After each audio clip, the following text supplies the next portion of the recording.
Breaking news as we tape this from the Miami Herald, their lead. The Trump administration has made the decision to attack military installations inside Venezuela, and the strikes could come at any moment. Sources with knowledge of the situation told the Miami Herald. They say that they are confirming reports also made in the Wall Street Journal. So as we record this video, the U.S. government may be planning to imminently attack military installations inside Venezuela. This falls after weeks of attacks on vessels that the administration is not revealing lots about how they know the identities of the people they have struck in what has been called by some legal experts extrajudicial killings, and by other legal experts flat murder. Here to discuss this with us today is Frank Figliuzzi, a former top FBI Assistant Director for Counterintelligence. He also served for a time in a leadership position in the Miami division of the FBI and has insights into the rationale that the Trump administration has brought forward for this in the name of counter-narcotics. Frank, thank you for joining us. For folks who are watching right now, hit subscribe to see breakdowns like this. Frank, what's your reaction to the reporting in the Miami Herald and the reporting in the Wall Street Journal on this subject? Yeah, thanks for having me jump on with you on this. This is kind of the breaking news of the day, and of course, a news cycle filled with breaking news. But so I was, to kind of put the context in place here, I was the head of counterintelligence for the FBI, so I got that 30,000-foot view. I led field offices throughout the United States, so of course that included supervising counter-narcotics operations, drug operations. And then specifically, I was in the number 2 position at FBI Miami, the 5th largest field office. Why is that significant for today's discussion? Well, this is the Miami Herald breaking this news, and I find that interesting. But if you understand what goes on in South Florida, not only is there, of course, a significant flow of drugs through South Florida in and out, but what's headquartered in South Florida? U.S. Southern Command, known as Southcom in the military vernacular. And I've had occasion in my position there, particularly with counterterrorism, to get to Southcom with some regularity and give briefings and receive briefings. So I'm familiar with Southcom's operation. We aren't going to get into classified information here, but Southcom's significant. Why? Because the operations are being led, that we're going to discuss today, are being led out of Southcom. And you may recall from recent news reports that the admiral in charge of Southcom, the guy who calls the shots on blowing vessels out of the water, we're up to over 60 deaths, dozens of vessels being blown out of the water, allegedly because they're carrying drugs from Venezuela to the United States. That admiral retired early. That means his pension is affected. Not that he's not getting his pension. He's already an admiral, but advancement would have likely happened.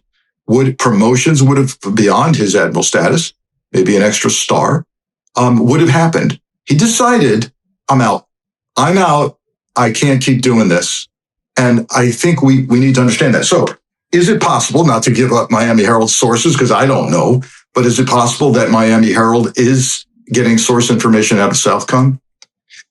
That sounds logical to me. So we got to pay attention to this when we see them tell us hostilities between the U.S. and Venezuela are imminent.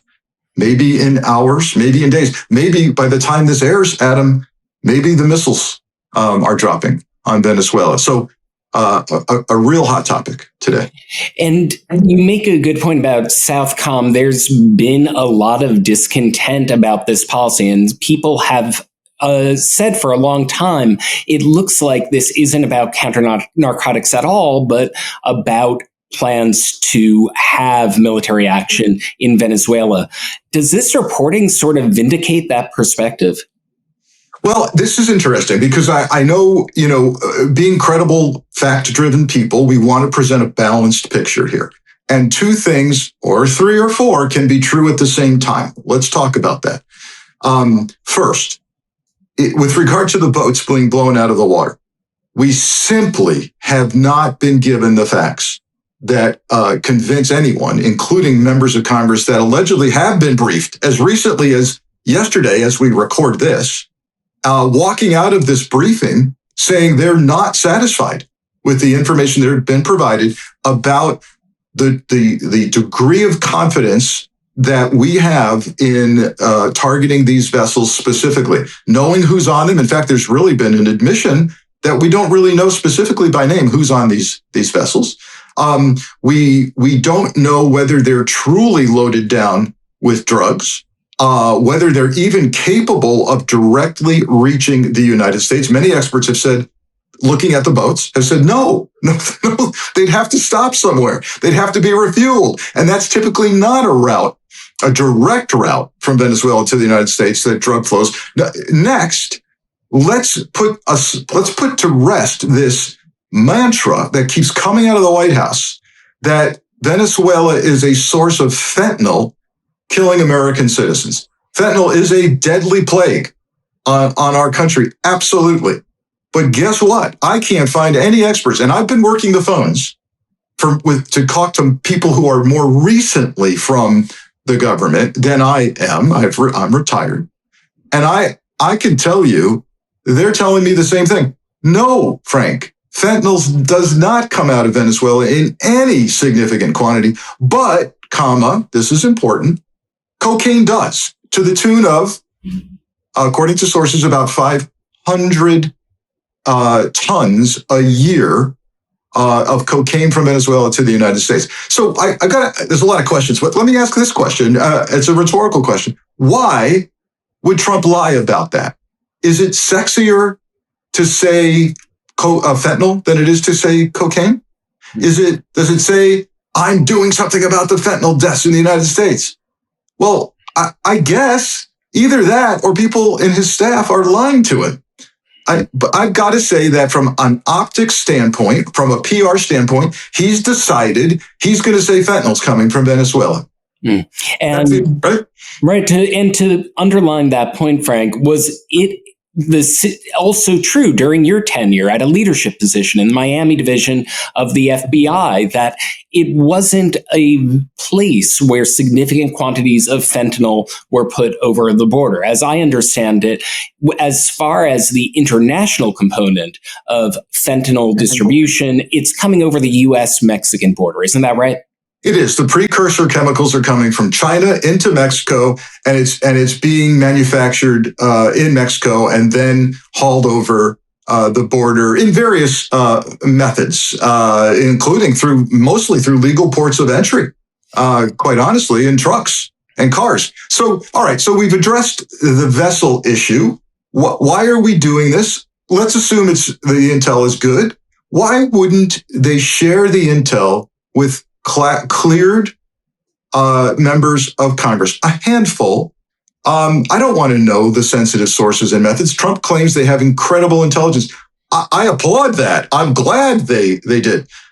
No, in my time in Miami, Venezuela was not a major player, and certainly not in fentanyl, which really was kind of on the horizon in the drug trade. But so why not share the intel with a handful of members of Congress if it's that great? I'm very concerned that it's not that great. Mm-hmm. I also think, and this is going to apply to our next kind of topic here, which is, okay, now we allegedly have imminent war. And let's define that as well. We have now positioned the largest aircraft carrier in the world, I believe, the USS Ford, off the coast of Venezuela. Along with that is an entire strike group. Carriers don't move by themselves. They come with friends. And so we've got multiple vessels. We have, last report, 90 combat aircraft. Last report, we're approaching 5,000 troops on this associated with this strike group. We are ready. This it looks like an imminent attack. So what's going on? And again, as I said, several things can be true at the same time. We could be fudging the truth on fentanyl versus cocaine. We could be claiming we have great intel when we really don't. We could be murdering people in the water in an illegal fashion without proper authorization. But Maduro could be an awfully bad dude, right? And he is. And what is the allegation? The allegation from this administration is that he is a narco-terrorist, that he's essentially running or aligned with a Venezuela-based cartel called the Cartel de Solos, Cartel of the Sun. Mm-hmm. And that even, here comes the nexus to an attack, that the cartel uses military installations in Venezuela as part of its drug operation. So therefore, we're going to attack the military installations. I'm going to tell you right now, an attack on a foreign country's military bases or installations is absolutely, inescapably an act of war. And that, Adam, that gets us to the big question. Who can declare war? This is where this gets complicated. Who can declare war? Why wouldn't Congress be told? Who can authorize this? Is it war or is it a limited hostility? We can have this discussion because I'm telling you, if people think there's, as has been the case since the first Trump administration, right, where we keep a legal pad, things we need to fix, right, and put this down as the next thing that needs to be fixed. We need clarity on who can declare war and when and why, because if you think it's clear as mud. Mm. And to the point of that, back in 2016, you had Trump endorsing the slogan "America First," and he's stuck with that slogan, even despite its wretched history back in the early 20th century and the time of World War II. He chose that slogan by rewriting his history of the Iraq War, where he initially supported it, but he said, I was an opponent of that. I'm not going to drag us into foreign conflicts on false pretenses. Should folks be worried about him doing just that right now? Boy, I hope that the media gets a clip of him saying what you just said and starts playing it now. As we approach imminent warfare, the American people and the people who voted for him need to hear him denouncing this act of involving us in foreign hostilities. So if people are saying, what happens next? How is this supposed to work, Frank? Well, a quick primer. There's something called the Declare War clause. The Declare War clause is Article 1, Section 8, Clause 11 of the Constitution. It says it grants Congress the power to declare war. That's a clue that we said Congress should be the one declaring war. I will say the interpretation is complicated. It's been debated for years, but the reality is that there's a Supreme Court decision on this. There's multiple Supreme Court decisions on this that says Congress can not only declare war, but they can declare something less than war by authorizing a limited operation that's less than a full-scale war. So our founders, more recently Supreme Court, have clearly acknowledged the power of Congress to declare war, and not only war, but something less than war through what's called an authorization. All right? So that's what, to an investigator like me, that's a clue that we like Congress to do this. Here's the reality.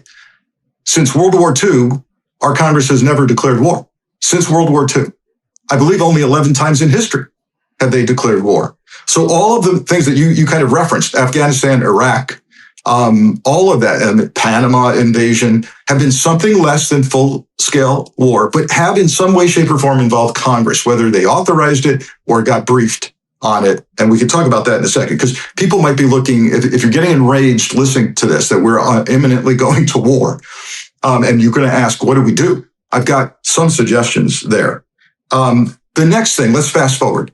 1973, in order to check the powers of the president with regard to declaring war and to enhance Congress's oversight, we passed the War Powers Act, or also known as the War Powers Resolution. It limits the president's ability to initiate military actions abroad. It checks the president's ability to commit our military without Congress. And POTUS would have to notify Congress within 48 hours of military action, and even then can only commit forces for 60 days. So that's where we are. There's confusion and debate. The president's going to claim that he's the commander-in-chief and can do whatever he wants. We know from this presidency that he's doing everything he can to bypass Congress in every way, shape, or form. I do not expect him to wait for an authorization because he's not even providing the intel. And Congress. In many ways, in this and other issues, Congress, particularly the GOP, Senate, and House, has forfeited their power on tariffs, on any number of other issues. How much do you think in the post 9/11 era, Trump is trying to muddy the waters about his powers of the presidency in the post 9/11 era to prosecute terrorism when an actual link between groups like Tren de Aragua and the Venezuelan government are hotly disputed? Yeah, great question, because there's a common thread throughout this administration, which is I am a king. I can do whatever I want, and I have no accountability. Whether you're talking about ICE operations in the United States and deporting people, grabbing American citizens, sending people to countries they never even came from and can't speak the language, whether it's destroying the Department of Education and other agencies that have been funded by Congress, whether it's pulling foreign aid from USAID, whether it's giving millions to Argentina, all of this without congressional authorization. And we're seeing the same thing here with regard to calling Maduro a narco-terrorist and then justifying that to blow vessels with civilians out of the water and choosing. By the way, that's a deliberate choice to not go the law enforcement route, right? Now, on the positive, on the best end of that spectrum is it's lazy action. Why do I say that? It's hard to make federal cases and take down a cartel. I did that. I made federal cases for 25 years. And you got to go to court. You got to have this tricky thing called evidence, right? You also, let's not kid ourselves. If you've got sensitive techniques and methods on the intelligence side that are classified, you have to consider giving those up if you're going to prosecute, right? So that's a problem.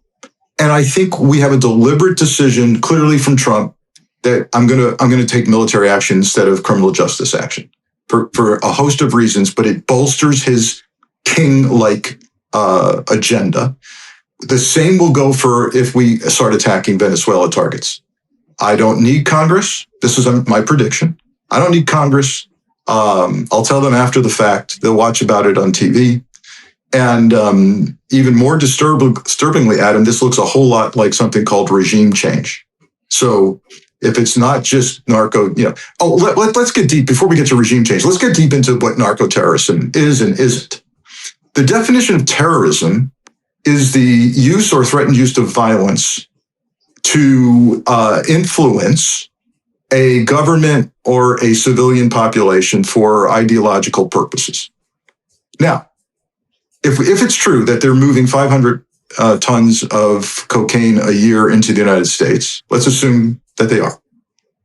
Does that sound like terrorism to you? Does that sound like a state-sponsored, ideologically based action? Or does it sound like I need to make a ton of money and I'm corrupt? It sounds to me like he needs to make a ton of money and he's corrupt. Not that what we're watching is terrorism.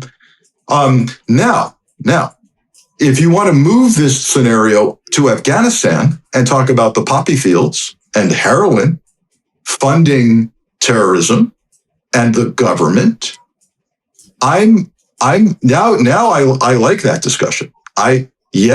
Okay, if that's a main source of funding for actual terrorist groups that we designated, but I'm not seeing it in Venezuela. Not. Right. And Trump has pursued from the beginning of his second term Alien Enemies Act use. That was very much part and parcel of everything that we saw of whisking hundreds of people in the dead of night on a plane to El Salvador, to an El Salvador prison. That litigation is still ongoing, and it has to do with the administration's linking of Tren de Aragua with the Venezuelan government, and most federal judges haven't bit on that. To your point, Frank, you had mentioned the thing that viewers might be thinking, what can I do? How can they try to urge Congress to take the power that they're supposed to have under our Constitution and laws? I think you have appropriately framed the approach, which is, I would love to see everyone contact not only their members of Congress, House and Senate. And by the way, this is going to be increasingly challenging because their staffers aren't getting paid. The government is shut down. We literally can't communicate with our elected officials. But to the extent that they're monitoring emails or anyone's answering a phone or you get a voicemail, good luck. That's the approach you should be taking. You are ceding your constitutional oversight authority in perhaps the most significant way possible if we're going to war with a foreign country. All right? Maybe I can overlook all of the stuff you've done so far, which is to look the other way while we dismantle our government. But a war that we know nothing about, I want you to be briefed on it. And that would be the approach. And I would specifically call, you say, well, my senator's Republican, he's going to bend over and do whatever Trump wants. I still say the approach you suggested, which is you sir, will no longer, you are obsolete. We no longer need you. Why are we paying you if you're not doing your job? Number one. Number two, I'd like people to specifically contact the House and Senate leadership, because this is the group. If you've got sensitive techniques, you're gonna go to war, or let's call it a limited action. Because those are questions we should be asking. Like, hey, are we prepared? I always told my agents in the FBI, the agents I worked with, are we prepared for success? Right? We always plan for what if. How about what if we succeed? Are you ready for that? What does that look like? What is the objective here? Are we going to occupy Venezuela? Who is?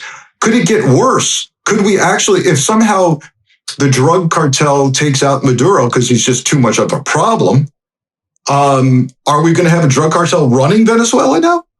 So, how bad can this get? Does Cuba get involved? What does Russia say about it?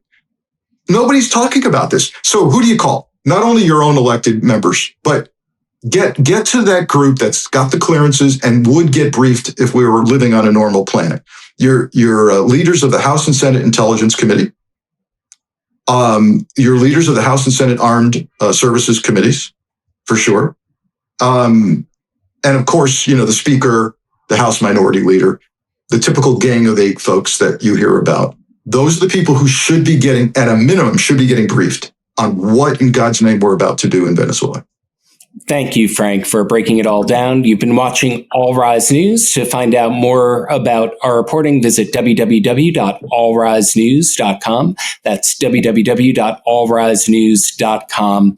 And hit subscribe right now to Legal AF to watch other videos like this one. Can't get your fill of Legal AF? Me neither. That's why we formed the Legal AF Substack. Every time we mention something in a hot take, whether it's a court filing or a oral argument, come over to the Substack. You'll find the court filing and the oral argument there, including a daily roundup that I do called, wait for it, Morning AF. What else? All the other contributors from Legal AF are there as well. We got some new reporting. We got interviews. We got ad-free versions of the podcast and hot takes. Where? Legal AF on Substack. Come over now to free subscribe.